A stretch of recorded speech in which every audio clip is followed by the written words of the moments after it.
একসময় গাইবান্ধা শহরের ভিতর দিয়ে ছিল ঘাঘট নদীর মূল স্রোতধারা। কালের বিবর্তনে নদীটি দিক পরিবর্তন করলে পানি প্রবাহ প্রায় বন্ধ হয়ে যায় পুরাতন ঘাঘটে।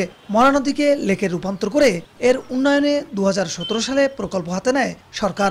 বর্তমানে শহরের বিভিন্ন এলাকার আবর্জনা ফেলা হচ্ছে ঘাঘট লেকে, পাশাপাশি তলদেশ ভরাট হওয়া ও কচুরিপানায় ভরে যাওয়ায় পানি ব্যবহার অনুপযোগী হয়ে পড়েছে।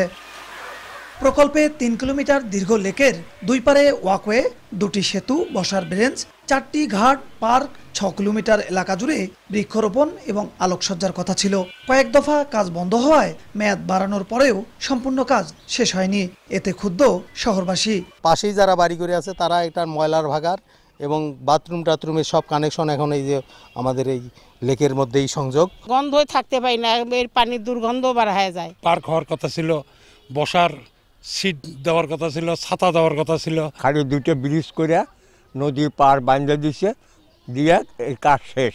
এলজিটি বলছে দুপারে ব্যক্তি মালিকানা ও অবৈধ স্থাপনা থাকায় কাজ শেষ করা সম্ভব হয়নি।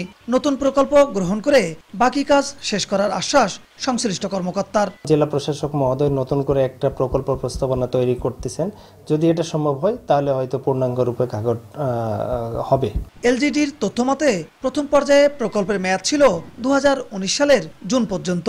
পরে সময় বাড়িয়ে 2023 সালের জুন করা হয়। এতে বরাদ্দ 15 কোটি 50 লাখ টাকা থেকে বেড়ে দাঁড়ায় 16 কোটি 35 লাখ টাকায়। বিপ্লব ইসলাম, সময় সংবাদ, গাইবান্ধা।